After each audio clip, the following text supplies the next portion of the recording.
ॐ नमः सिद्धेभ्यः। ॐ नमः सिद्धेभ्यः। ॐ नमः सिद्धेभ्यः। ओंकारं बिन्दुसंयुक्तं नित्यं ध्यायन्ति योगिनः। कामदं मोक्षदं चैव ओंकाराय नमो नमः। मंगलं भगवान् वीरो मंगलं गौतमो गणी मंगलं कुन्दकुन्दाद्यो जैनधर्मोऽस्तु मंगलम्। अज्ञानतिमिरान्धानां ज्ञानाञ्जनशलाकयः चक्षुरुन्मीलितं येन तस्मै श्रीगुरुवे नमः। मुक्तामुक्तैकरूपो यः कर्मभिः संविदादिभिः अक्षयं परमात्मानं ज्ञानमूर्तिर्नमामि तम्।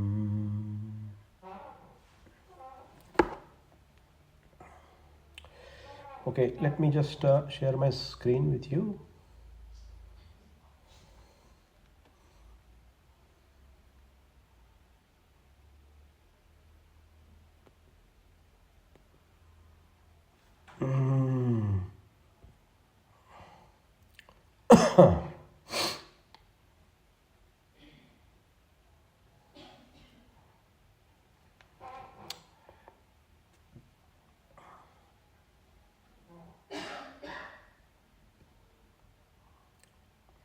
Can you see the screen?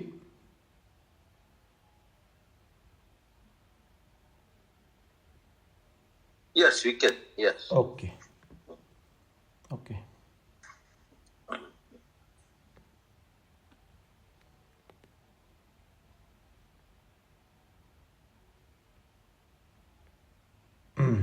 Okay. So in our discussion of Sri Akalanka Swami's Grantha, Sri Swarup Sambodhan, right? Last week we talked about shlok number 16, right? And in the shlok number 16, we understood that it is important to recognize what is called as our Swabhav Shakti, the power of the inner self, and also the Vibhav Shakti, and the consequences of adopting or negating the Swabhav Shakti as well as the Vibhav Shakti, right? यानी आत्मा की जो शक्तियां हैं उसके अनुरूप परिणमन करना, उसमें स्वभाव रूप परिणमन करना, और फिर उसके अंदर कैसे करना, तो समता को प्राप्त होना सुस्थिति में और दुस्थिति में भी, और मुख्य रूप से आत्म ध्यान करना, the contemplation of the pure self, the reflection of the pure self is really the most important thing, and that cannot be done unless and until we conquer attachment and aversion, which is the rag and the dvesh. So it is a very tall order and very difficult, and has to be done in an orderly fashion, starting in the 4th stage and going up all the way to 10th, 11th and 12th stage of the spiritual development, which we called as Gunasthan.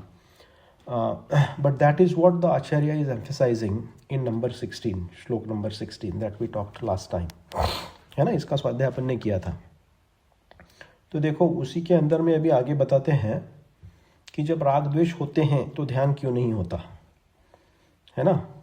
क्योंकि पूर्व में क्या कहा, आत्मनो भावयेन तत्वम राग द्वेष विवर्जितम। श्लोक number 16 में क्या कहा कि आपको यानी साधक को इस प्रकार की चर्या करना चाहिए कि आत्मा की भावना कैसे करनी चाहिए, तो कहते हैं हम राग और द्वेष से विवर्जित होकर, अर्थात त्याग पूर्वक आत्मानं भावयेन नित्यम राग द्वेष विवर्जितम, ऐसा कहा। राग और द्वेष को विवर्जित करके अर्थात त्याग करके आत्मा की भावना करना, अर्थात कॉन्टेम्पलेशन करना, रिफ्लेक्शन करना। तो अभी उसी की श्रृंखला में देखिए आगे श्लोक नंबर 17 के भीतर भी क्या कहते हैं, क्योंकि 17 के भीतर भी वही विषय चल रहा है कि क्योंकि राग द्वेष के होते ध्यान क्यों नहीं होता है ना, ये विषय है इसमें। तो देखो क्या कहते हैं यहाँ पे, श्लोक नंबर 17 को देखना है। Let me blow it up. Okay, तो यहाँ पे देखिए आचार्य देव कहते हैं कषायः रंजितं चेतः तत्त्वं नैवावगाहते नीली रक्ते बरे रागो दुरादेयो हि कुङ्कुमः। कषायः रंजितं चित्तस्तत्त्वं नैवावगाहते, अर्थात कषायः रंजितं चेतः तत्त्वं नैवावगाहते। तो यहाँ क्या कह रहे हैं, तो यहाँ बोल रहे हैं कि पूर्व में कहा था कि राग द्वेष को त्याग करके आत्मा का चिंतन करो। तो राग द्वेष को त्यागना क्यों महत्वपूर्ण है, तो इसमें समझा रहे हैं कषायः रंजितम चेतः, कषाय से अनुरंजित, रंगा हुआ, मीनिंग द फुल ऑफ कषायस। जिस व्यक्ति का चित्त अर्थात मन अर्थात परिणाम क्या कह रहे हैं, कषायों से रंजित है, अर्थात कषायों से पूरा डूबा हुआ है, उसमें रंगा हुआ है। ऐसे चेतः मन या फिर उपयोग या फिर आत्म तत्व जो है उसका जो उपयोग है, नैव वगाहते, वह आत्म तत्व को ग्रहण नहीं कर सकता, आत्मा के शुद्ध स्वरूप में कभी नहीं रहता। नैव अवगाहते, अवगाहना करना मतलब रुकना, अवगाहना करना मतलब प्राप्त होना, है ना।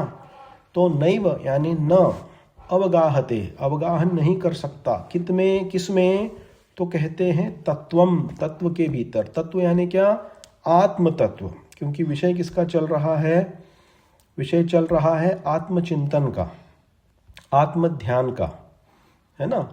तो यहाँ कह रहे हैं कषायों के रहते हुए मन जो है वह आत्म तत्व में अवगाहना अर्थात ग्रहण जो है वह नहीं कर सकता। अब क्यों नहीं कर सकता, तो कहते हैं नीली रक्तेम्बरे रागो दुरादेयो ही कुङ्कुमः। अब यहाँ उदाहरण प्रस्तुत किया हुआ है, they have given an example here. तो इसमें कहा हुआ है कि नीले रंग से रंगा हुआ अगर कोई कपड़ा है, जब कपड़ा बनाते हैं और कपड़ा बना के उसमें अनेक प्रकार के कलर को डाला जाता है, तो नीले रंग का कलर जब उसके ऊपर डाला जाता है, ऐसे नीले अंगर के कपड़े के अंदर में कुमकुम रंग, यानी कुमकुम रंग का अर्थ क्या होता है कि कुमकुम लाल रंग का भी होता है, वायलेट का भी होता है। तो वह रंग जो है वहाँ पकड़ना, किसमें, जो नीला रक्त है, नीला जो कलर है उसमें पकड़ना दुराधेय अर्थात अत्यंत कठिन है। तो जिस कपड़े को नीला रंग चढ़ा हुआ है उस रंग में कुमकुम का रंग चढ़ना, वायलेट कलर का रंग चढ़ना, तो यहाँ कह रहे हैं बहुत कठिन है, क्योंकि पहले से ही दूसरा रंग चढ़ा हुआ है। भाई जब कपड़ा बुनते हैं तो कपड़ा तो कपड़ा होता है, तो उसमें जैसा चाहिए वैसा कलर डालते हैं, तो पहला आपने कलर डाल दिया तो दूसरा पकड़ेगा नहीं। तो ये क्यों कह रहे हैं यहाँ पे, टू से दैट नीला रक्त जो है अर्थात नीला जो कलर है, नीला रंग जो है वह कषाय को कह रहा है ना। तो कषाय की मात्रा जहाँ पाई जाती है वहाँ दूसरा भाव जो है वह ठहरता नहीं है, ऐसा कह रहे हैं यहाँ पे। तो उसी को अपने को यहाँ पे थोड़ा इसके बारे में चर्चा अपने को करनी है, क्योंकि कषाय का त्याग करना बहुत मुश्किल है, बहुत कठिन है। ऐसा कषाय का त्याग करना होता नहीं है ना। तो देखो जो कषाय शब्द आगम के भीतर आया हुआ है, भारतीय जैन दर्शन के भीतर जो एक पारिभाषिक शब्द है कषाय, जो अपन ने सबने सुना हुआ है, जाना हुआ है, पहचाना हुआ है, वह कषाय क्या है। तो देखो कषाय की जो लक्षण के अनुसार जो परिभाषा की है वह संस्कृत के अंदर वह ये कहा हुआ है कि कश आयह, कशः, कशः का अर्थ यहाँ संसार लिया हुआ है, और आयह का अर्थ होता है प्राप्तयः, अर्थात जो प्राप्त कराता है। तो देखो, लक्षण अपेक्षा से कषाय का अर्थ क्या हुआ कि कषाय चीज वो है जो जीव को संसार को प्राप्त कराती है या फिर संसार का लाभ कराती है। आयः प्राप्तयः कषः संसारः, यानी जिसके होने से संसार में ही जीव रहता है उसको कहते हैं कषाय, है ना। यद्यपि ये परिभाषा शायद आपको पता नहीं होगी, ये पारिभाषिक शब्द है। अपन क्या बोलते हैं, कषाय मतलब राग द्वेष यानी कषाय, है ना। तो वो भी डेफिनेशन सही है, राग द्वेष, लेकिन लक्षण अपेक्षा से सही नहीं है। लक्षण क्या है उसका? लक्षण ये है कि जो संसार में तुमको डाले वो कषाय। फिर दूसरी अपेक्षा से और भी समझाया कषाय को, क्या कहा कि जो आत्मा को कसता है वह कषाय है। आत्मा को जो कसे वह कषाय। कसे यानी क्या? जो दुख का कारण बने। आत्मा के लिए जो सुख का कारण न बन के दुख का कारण बने, उसको यहाँ पे कषाय भाव प्रस्तुत किया हुआ है। तो कषाय का अर्थ क्या हुआ? कषाय का अर्थ हुआ कि जीव के वो भाव जो उसे संसार को ही प्राप्त कराते हैं, अर्थात संसार में ही रखे रहते हैं, उन्हें आगम के भीतर कषाय शब्द से पुकारा हुआ है। तो हम सब जानते हैं ऐसा कषाय भाव मुख्य रूप से दो प्रकार का है। कैसा है? राग और द्वेष है ना। कषाय जब हम कहते हैं तो राग और द्वेष। लेकिन कषाय की उत्पत्ति जो कहाँ से होती है, तो कहते हो कषाय की उत्पत्ति जो होती है वह मोहनीय कर्म से होती है। क्या कहा? 8 कर्म जो हैं, उन 8 कर्मों का राजा जो है वह कौन है? मोहनीय कर्म है। तो मोहनीय कर्म के कारण कषाय की उत्पत्ति है। तो कौन सा कषाय? मोहनीय कर्म तो कहते हैं चारित्र मोह। 2 प्रकार के मोहनीय कर्म है ना, दर्शन मोह और चारित्र मोह। दर्शन मोह के उदय में जीव को मिथ्यात्व को पाता है, और चारित्र मोह के उदय में राग द्वेष पाता है। तो अब यहाँ आचार्य देव कह रहे हैं कषाय रंजितम। कषाय का अर्थ मात्र यहाँ या चारित्र मोह नहीं लेना है। चारित्र मोह के साथ यहाँ दर्शन मोह को भी पकड़ना है, क्योंकि कषाय की उत्पत्ति मोह जनित परिणाम से होती है, और मोह जनित परिणाम क्या है? तो मिथ्यात्व भाव है। तो मिथ्यात्व भाव सहित जो राग द्वेष रूप परिणाम जीव करता है, उसी से वह संसार में ठहरता है, उसी से उसकी संसार की स्थिति बनती है। तो आपने जाना होगा, सुना होगा कि जब संसार की ऐसी स्थिति बनती है, अर्थात अपने को कर्म बंध होता है, तो ये कर्म बंध जो है, इसके जो प्रत्यय हैं, प्रकार हैं, वो 4 प्रकार के हैं, है ना। प्रकृति, प्रदेश, स्थिति और अनुभाग, है ना। प्रकृति का अर्थ क्या होता है? टाइप। प्रदेश का अर्थ होता है क्वांटिटी। स्थिति का अर्थ होता है ड्यूरेशन, और अनुभाग का अर्थ होता है इंटेंसिटी ऑफ कर्मस, राइट। तो इसमें प्रकृति और प्रदेश बंध जो होते हैं वो जीव के योगों के कारण होते हैं, और स्थिति अनुभाग जो होता है वह कषाय के कारण बनता है। योगा पयडिपदेशा ठिदी अनुभागा कसायदो होंती, बहुत बड़ा इंपॉर्टेंट सूत्र है द्रव्य संग्रह के भीतर। तो वहां पे कह दिया कषाय के कारण स्थिति और अनुभाग बनते हैं। तो वो जो पार्ट है वही मुख्य रूप से जीव का शत्रु है, प्रकृति प्रदेश नहीं। जो कषाय से अनुरंजित, मिथ्यात्व भाव से सहित जो स्थिति और अनुभाग जो बांधता है जीव को, है ना, वही सबसे बड़ा मुख्य शत्रु है। कैसे मुख्य शत्रु है? तो देखो, जब बंध की अवस्था आगम के भीतर बताई हुई है, उसका काल बताया हुआ है कि कितने काल तक ये कर्म जीव को बंधते हैं, है ना। तो आपने सुना होगा कि जब मोहनीय कर्म की अवस्था आती है, जो जिसमें कर्मों का राजा कहा, उसको क्यों कहा हुआ है, यही कारण है कि देखो इसका जो स्थितिबंध है, द ड्यूरेशन जो है वह दर्शन मोहनी का 70 कोड़ा कोड़ी सागर है, और चारित्र मोहनी का 40 कोड़ा कोड़ी सागर है। तो देखो 40 से बड़ा 70 होता है ना। तो दर्शन मोह जो है वह दर्शन मोह बहुत बड़ा शत्रु है, अर्थात मिथ्यात्व भाव। तो ये मिथ्यात्व भाव सहित राग द्वेष जन्य परिणाम जब ये जीव करता है तो कहते हैं उसके कारण वह कषाय को प्राप्त होता है। और ऐसे कषाय से अनुरंजित जो चित्त है उसमें क्या नहीं ठहरता, उसमें व्यक्ति का मन नहीं ठहरता। किसके संबंध में? आत्म तत्व के संबंध में। क्यों? क्योंकि कषाय वहां बहुत प्रबल मात्रा में है। तो यह कौन सा कषाय कहा? तो कहते हैं अनादिकाल से कषाय से रंजित जो जीव का परिणाम है, आत्मा का परिणाम है। तो अनादि निधन काल से संसार में क्या चल रहा है? जीव का मिथ्यात्व भाव चल रहा है, मिथ्यात्व सहित राग द्वेष रूप कषाय भाव चल रहा है। क्यों? क्योंकि अनंत संसार को बांधने वाला काम कौन करता है? मिथ्यात्व करता है, और अनंतानुबंधी क्रोधमान माया लोभ करते हैं, दोनों भी करते हैं।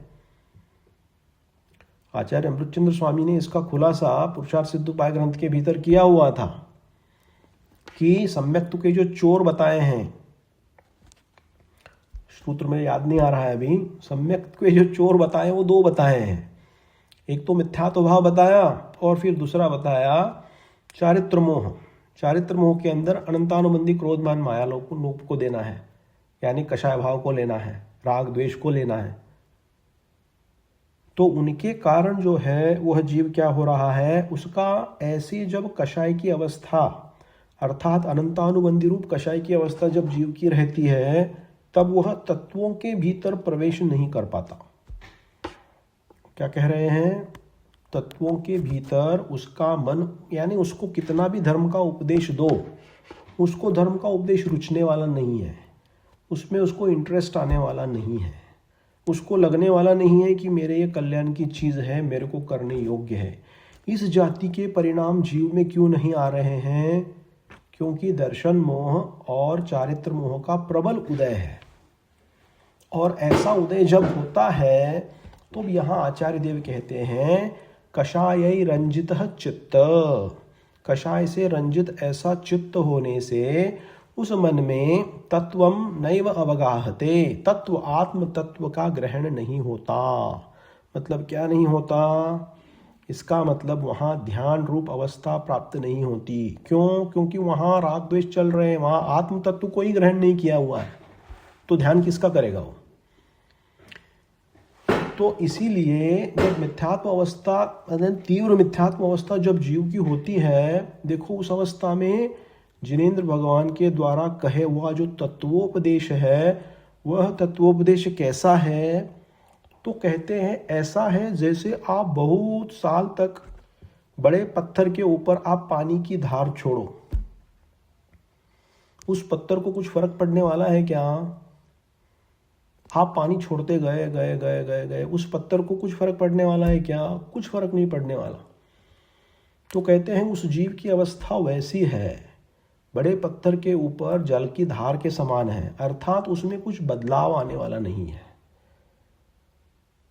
और यही जीव का अनादिकाल से कषाय रंजित परिणाम है, जिसके कारण उसने अपना सच्चा आत्म तत्व जो आत्मा है उसको उसने कभी स्वीकार नहीं किया, उसको कभी माना नहीं।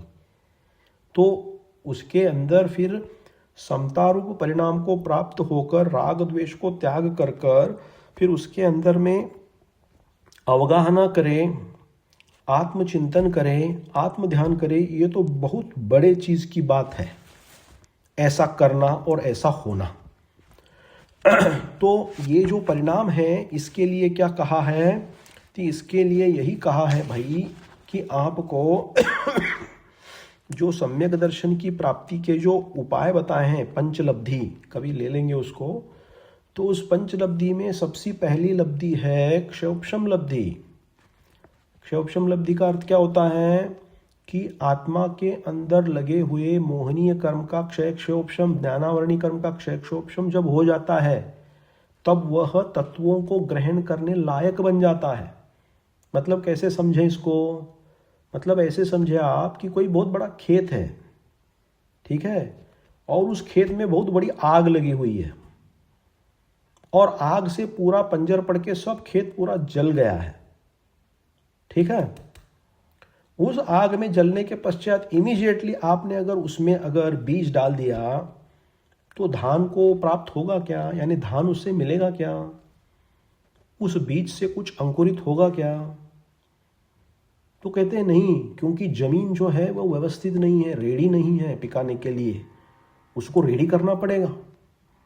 उसको रेडी करके उसके हिसाब से लागू करके फिर ही आप अगर बीज बोओगे तो ही उसमें से फसल निकल सकती है। ऐसा हमारे आचार्यों ने एक दृष्टांत दिया है समझाने के लिए।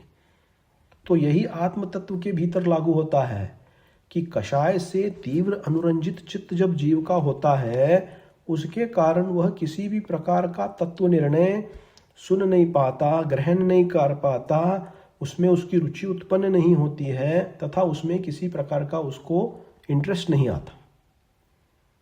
तो इसीलिए जब तक कषाय भाव है तब तक कह रहे हैं कि ध्यान रूपी संतान को प्राप्त हम नहीं हो सकते। एक तो ये चीज हुई। अब दूसरे तरीके से इसको अपन अगर देखते हैं तो जिन्हें सम्यक दर्शन प्राप्त हैं उनके भी राग द्वेष सारे चले गए क्या? तो कहते हैं नहीं चले गए, लेकिन उनको जीवन के भीतर बहुत बड़ी उपलब्धि हुई। और वह उपलब्धि ये है कि अनंतानुबंधी क्रोध, मान, माया, लोभ और मिथ्यात्व के ऊपर उसने आंशिक विजय पाली। क्षय क्षोभशम करके उसका प्रभाव उसने कम कर दिया, जिसके कारण उसको तत्वजनित श्रद्धान हुआ। और इस तत्वजनित श्रद्धान के बलबूते पर उसमें विशुद्धि आ गई और उस विशुद्धि के बलबूते पर वह कुछ धर्म ध्यान करने लायक हो गया। उसको धर्म ध्यान हो सकता है। तो ऐसी अवस्था जो है वो चतुर्थ, पंचम और छठवें गुणस्थान में बनती है। और ऐसा ही उत्तम धर्म ध्यान फिर सातवें गुणस्थान में कहा हुआ है, जो ध्यानस्थ मुनियों के होता है। तो देखो क्या हो गया, विशुद्धि कहाँ कहाँ बढ़ गई। मिथ्यात्व अवस्था से जब चतुर्थ गुणस्थान की प्राप्ति की तो विशुद्धि बढ़ गई। उसके बाद पंचम गुणस्थान अर्थात संयम को स्वीकार कर लिया, आंशिक संयम को, एक देश संयम को, तो आत्मा की ओर विशुद्धि बढ़ गई। और फिर सर्वसंपन्न त्याग करके, फिर सर्वसंग परिग्रह त्याग करके मुनि दशा को प्राप्त हो गए, तो और विशुद्धि बढ़ गई उनकी भाई। तो ऐसे विशुद्धि के साथ, यानी जो प्रिपरेटरी ग्राउंड्स हैं, उन सभी ग्राउंड के साथ उन्होंने जब काम करना शुरू कर दिया तो वहाँ ध्यान की यथार्थ रूप से प्राप्ति होती है। तो निचली अवस्था में अपने को ध्यान होता नहीं है ऐसा नहीं है, किसी अपेक्षा से ध्यान वहाँ कहा हुआ है ना। लेकिन मुख्य ध्यान के, धर्म ध्यान के स्वामी कौन है? तो कहते हैं मुनिराज ही हैं, सप्तम गुणस्थानवर्ती। और उसके अंदर कहा, अभी देखो सब लोग बोलते हैं ध्यान करो ध्यान करो ध्यान करो। ठीक है भाई, स्ट्रेस को रिलीज करने के लिए ध्यान करना अच्छी बात है, आप करो, क्योंकि आजकल लाइफ में कॉम्प्लिकेशंस बहुत बढ़ गए हैं। There are tremendous complications in life today and people have to take a break and focus on what's really important and destress themselves. So उस जाति के सारे ध्यान के माध्यम बहुत निकल गए हैं and lot of people do it, है ना। तो अनेक प्रकार के हैं, मतलब मुनि भी कराते हैं, अपने धर्म में भी कराते हैं, बुद्धों में कराते हैं, वो विपासना का केंद्र है उसमें कराते हैं। फिर श्री श्री रविशंकर जी का वो है एक इनिशिएटिव है, उसमें कराते हैं।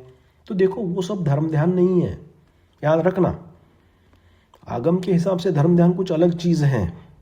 वो आप जो कर रहे हो ध्यान ना, you are doing it for destressing yourself and achieving some mental stillness and some mental calm, that is okay. लेकिन यहाँ पे जो उत्तम त्याग के उत्तम रूप से जो ध्यान की बात कर रहे हैं, देखो ज्ञानार्णव नाम का बहुत फेमस ग्रंथ है, ज्ञानार्णव ध्यान के ऊपर बना हुआ ग्रंथ है। तो उसके अंदर ना ध्यान को पाने के कुछ कंडीशंस रखे हुए हैं। उस कंडीशन को जब तक अपन सेटिस्फाई नहीं करते हैं तो सच्चे ध्यान की प्राप्ति अपने को नहीं होती, ऐसा कहा हुआ है। तो उसमें सबसे पहला कंडीशन रख दिया कि परिग्रह त्याग। सुन रहे हो ना, क्या कहा? परिग्रह का त्याग जो करता है, सर्वसंग परिग्रह त्याग पहला कंडीशन है। फिर कषायों का निग्रह करना, यानी संज्वलन कषाय जो उदय में होते हैं मुनि के, उनका निग्रह करना। फिर व्रतों को धारण करना, जब परिग्रह का त्याग होवे तो व्रतों को धारण करना। और फिर इंद्रिय विजय करना। देखो ये सब चारों कंडीशन कहाँ होते हैं? संग त्याग कषायाणाम निग्रहो व्रतधारणम मनोक्षाणाम जयश्चेति सामग्री ध्यान जन्मने। बहुत सुंदर स्तोत्र है। तो ये सब कहाँ घटित होंगे यथार्थ रूप से? तो मुनिराज के जीवन में घटित होंगे। तो सच्चे ध्यान के धारक वे मुनिराज होते हैं। तो उसमें जब कषाय अनुरंजित नहीं रहती है, कषाय नीचे दब जाती है, बैठ जाती है, तब वे उत्तम ध्यान कर पाते हैं। और अपना जो ध्यान होता है वह उस क्वालिटी का, उस जाति का ध्यान नहीं रहता है, चतुर्थ स्थान वाले का, पंचम का, षष्टम वाले का वगैरह। वो कम मात्रा वाला रहता है, लेकिन वहां भी ध्यान घटित होता है। ध्यान मानना पड़ेगा वहां पे भी, धर्म ध्यान। ठीक है। तो इस प्रकार से इस श्लोक को अपन समझें कि यथार्थ रूप से जहाँ तीव्र कषाय की मात्रा है, उस तीव्र की कषाय की मात्रा में किसी भी प्रकार का तत्व ग्रहण नहीं होता है। और फिर तत्व ग्रहण न होने से वहाँ ध्यान के कोई प्रसंग नहीं बनते हैं। या फिर समझो कोई मुनिराज भी हैं। अब और एक अपन एग्जाम्पल लेते हैं। कोई बहुत बड़े मुनिराज भी हैं, है ना। जैसे एक द्वीपायन मुनि करके होके गए प्रथमानुयोग के भीतर। और हरिवंश पुराण के अंदर कहा हुआ है कि श्री कृष्ण की जो द्वारिका जल गई, है ना, आपने सुना होगा ये प्रकरण, कि श्री कृष्ण जी की द्वारिका जो जल गई उसमें सिर्फ 2 ही जीव बचे, बलराम जी और श्री कृष्ण जी, बाकी सब मर गए। तो उसका कारण क्या था? तो कहते हैं द्वीपायन मुनि का क्रोध था। देखो ये मुनि थे, लेकिन इतने क्रोध को प्राप्त हो गए कि उन्होंने अपने विक्रिया से उस सारी द्वारिका को जला दिया भाई। और फिर नरक पहुंचे वो मुनि। तो वहां पे फिर ऐसे कषाय के जो अनुरंजन वहां होता है मुनि होकर भी, तो वहां आत्म तत्व का अवगाहना अर्थात आत्म तत्व का चिंतन पॉसिबल है क्या? तो बिल्कुल भी पॉसिबल नहीं है। जहां विशुद्धि बनती है, जहां तत्वों का निर्णय हुआ है, जहां विशुद्धि बन रही है, वहीं पे यहाँ इस प्रकार का ध्यान जो है वह घटित होता है। ऐसा अपने को समझना है श्लोक 17 के अंदर, है ना। तो चलिए, मुख्य रूप से अपन ने सब कवर कर लिया है इसमें। अब अपने पास समय है तो 18 नंबर का भी अपन श्लोक देख लेते हैं, और फिर उसके बाद में थोड़ा प्रश्नोत्तर करेंगे, किसी को प्रश्न है तो, है ना। तो अभी देखो इसी श्रृंखला के भीतर, ध्यान की श्रृंखला के भीतर, अब आचार्य देव जब ये कह आए हैं कि कषाय से अनुरंजित दशा में स्वतत्व का ग्रहण नहीं होता, तो क्या करना योग्य है जीव के लिए, उसका उत्तर यहाँ प्रस्तुत किया है। तो यहाँ कहते हैं ततस्त्वं दोष निर्मुक्त्यै निर्मोहो भव सर्वतः उदासीनत्वमाश्रित्य तत्वचिंता परो भव।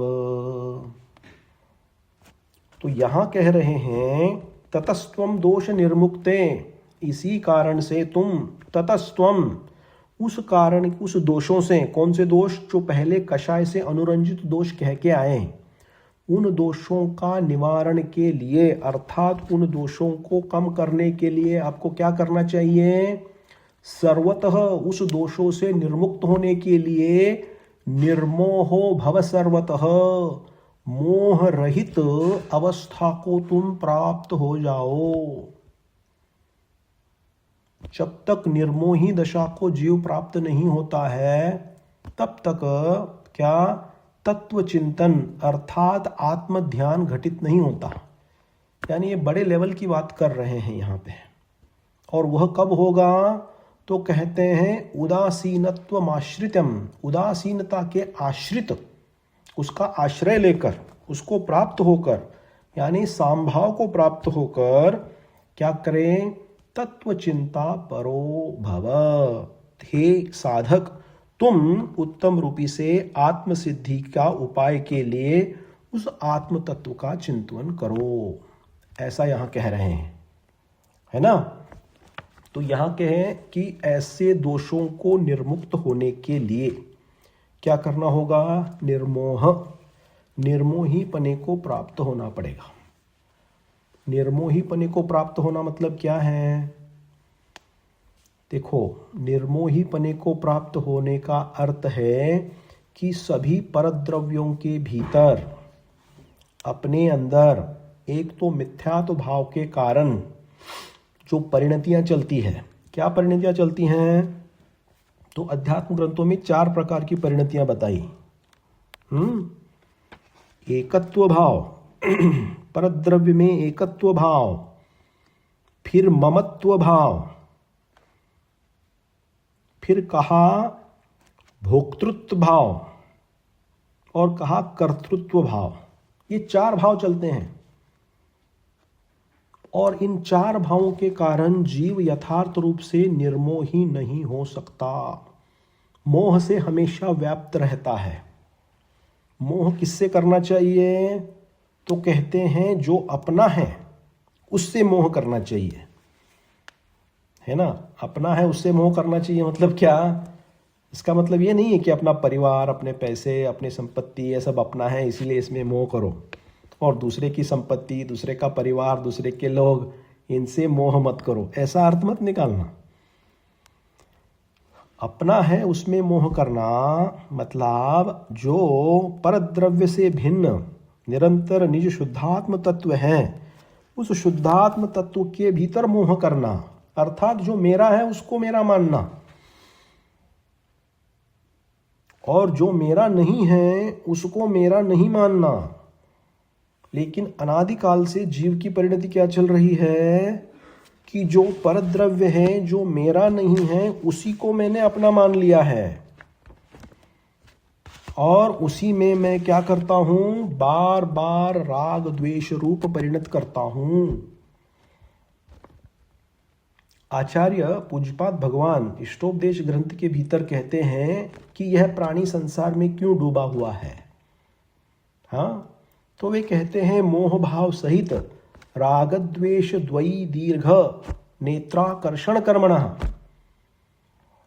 अज्ञानात् सुचिरम जीवः संसार अब्देव भ्रमत्यसौ।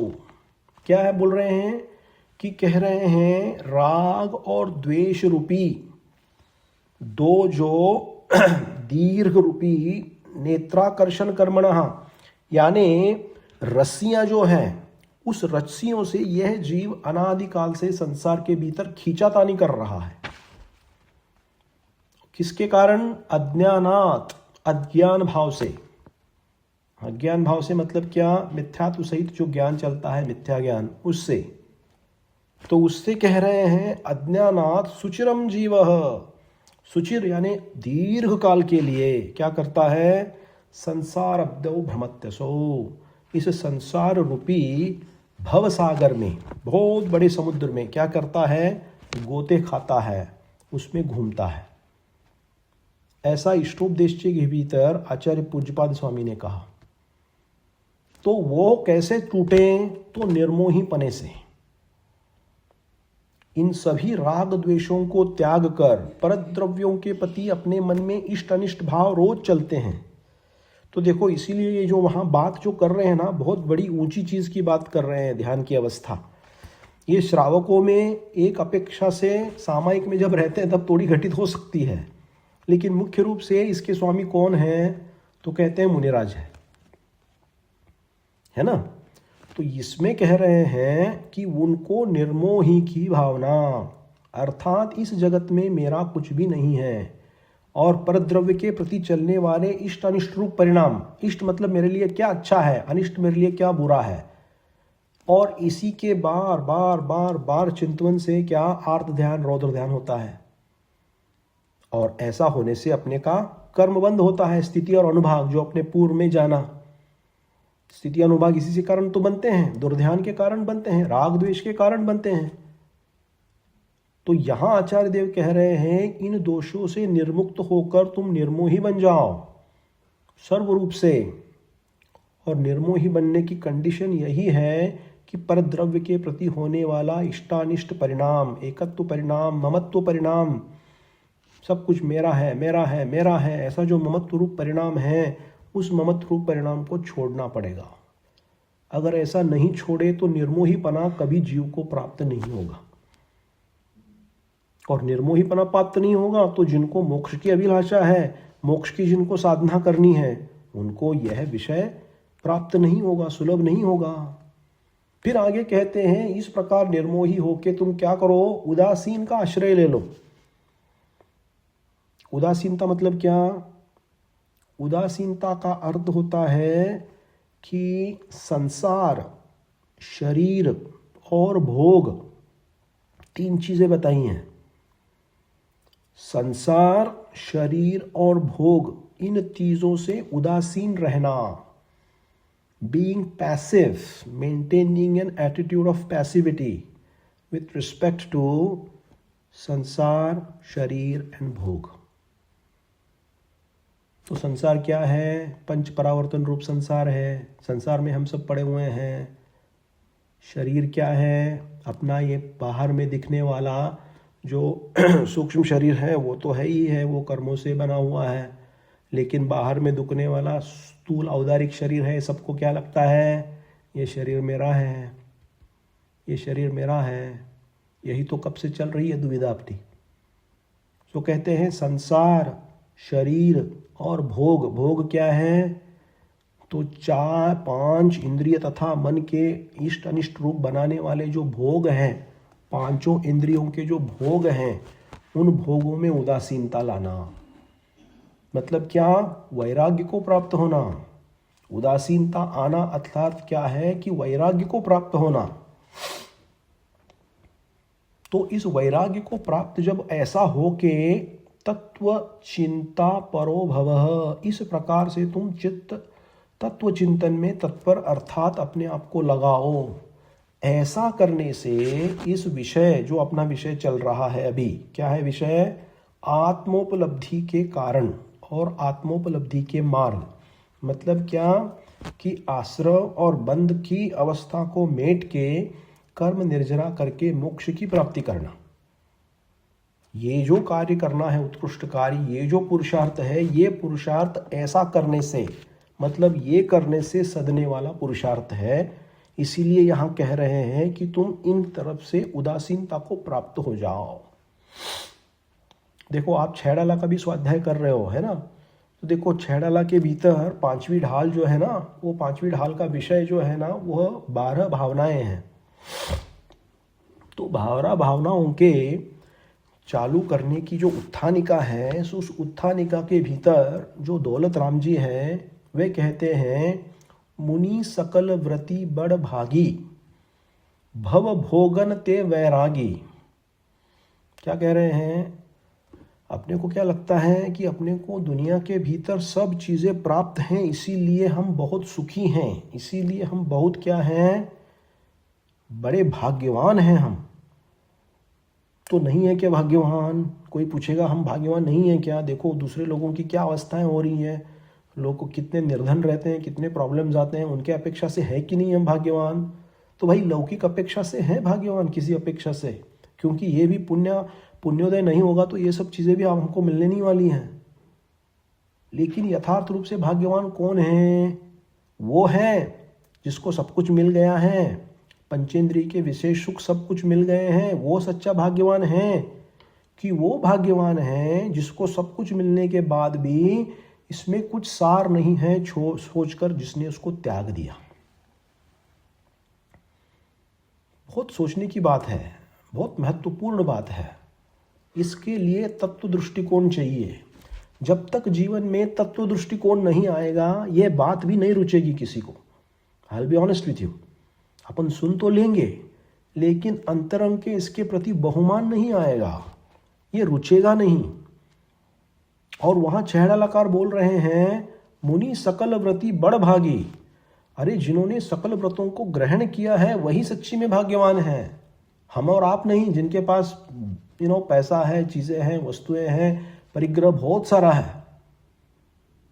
और कहते हैं भव भोगन ते वैरागी, मतलब जिन्हें उदासीन भाव प्राप्त है, अरे वही तो सच्ची में भाग्यवान है।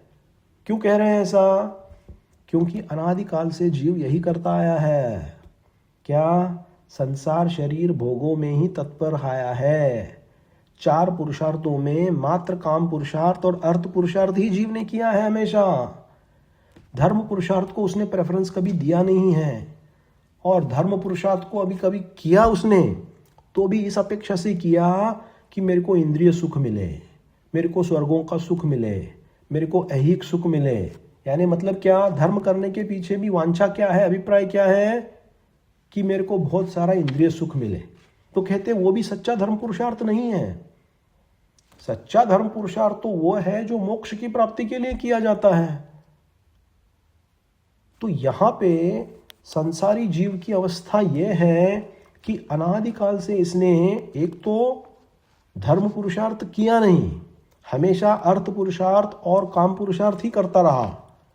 लेकिन जब कभी धर्म पुरुषार्थ में तत्पर हुआ, उसका कारण भी यही था मुख्य रूप से कि मुझे पंचेंद्रिय विषय कषायों के सुख मिले। तो वो भी सच्चा धर्म पुरुषार्थ नहीं। तो सच्चा धर्म पुरुषार्थ क्या है? तो कहते हैं इन दोनों का अभाव करके अर्थ पुरुषार्थ और काम पुरुषार्थ को छोड़कर धर्म पुरुषार्थ का अंगीकार इसीलिए करना कि मुझे मोक्ष पुरुषार्थ की प्राप्ति होवे, वही सच्चा धर्म पुरुषार्थ है। और ऐसा सच्चा धर्म पुरुषार्थ हमारे साधु भगवान महाराज करते हैं, है ना। तो इसीलिए उनको छैड़ालाकार ने सच्चा भाग्यवान कहा हुआ है जीवन के भीतर। और यहाँ आचार्य देव कह रहे हैं ऐसा निर्मोही पना, ऐसा उदासीन पना वैराग्य के बिना उत्पन्न नहीं होता। और जब वैराग्य के साथ सहित होकर, निर्मोही होकर, राग द्वेष से रहित होकर, उन दोषों को त्याग कर तुम क्या करो? आत्मचिंतन करो। तत्व चिंता परो भव। तुम आत्मचिंतन में लग जाओ और उसी से ही इस जीव का मोक्ष रूपी प्रयोजन जो है, वह मोक्ष रूपी प्रयोजन इसमें सिद्ध होने वाला है। और इस सिद्धि के लिए जीव को आचार्य अमृतचंद्र स्वामी ने पुरुषार्थ सिद्ध उपाय के भीतर कहा हुआ है कि व्यवहार और निश्चय, इन दोनों में ही जो माध्यस्थ भाव को स्वीकारता है, वही जिनेंद्र देव की देशना के फल को प्राप्त होता है। मतलब क्या? मतलब अपने प्रयोजन की सिद्धि के लिए योग्य अनुरूप जो व्यवहार मोक्ष मार्ग बताया है और निश्चय मोक्ष मार्ग बताया है, उन दोनों का अंगीकार करके जब जीव चलेगा तभी वह मोक्ष पुरुषार्थ कर सकेगा। बहुत सुंदर बात है। अपन इस विषय पर अपन बहुत कुछ बोल सकते हैं, बहुत कुछ सोच सकते हैं, क्योंकि हमारे आचार्यों ने इतना महान चिंतन, इतना महान आदर्श और इतना बड़ी मतलब ग्रंथ की संपदाएं लिख दी हैं, रख दी हैं अपने लिए। तो जितना बोले उतना इसके बारे में कम है। फिर भी अपन ने आज संक्षिप्त रूप में इसमें श्लोक नंबर 17 और 18 के माध्यम से राग द्वेष को छोड़ना क्यों महत्वपूर्ण है, राग द्वेष को छोड़ने में हमारा मुख्य शत्रु कौन है, और यथार्थ रूप से अपन निर्मोहीपना और वैराग्य भाव, उदासीनता को प्राप्त करना कितना महत्वपूर्ण है इस भवसागर को काटने के लिए, इसका अपन ने आज यहाँ पे परिचय पाया हुआ है। तो इसी के साथ में ये 2 श्लोक जो हैं 17 नंबर और 18 नंबर यहाँ अपन समाप्त करते हैं। और इस विषय में किसी को कोई प्रश्न और शंका है तो 2 मिनट के लिए अपन कर सकते हैं। जैनम जयतु शासनम, जैनम जयतु शासनम, जैनम जयतु शासनम।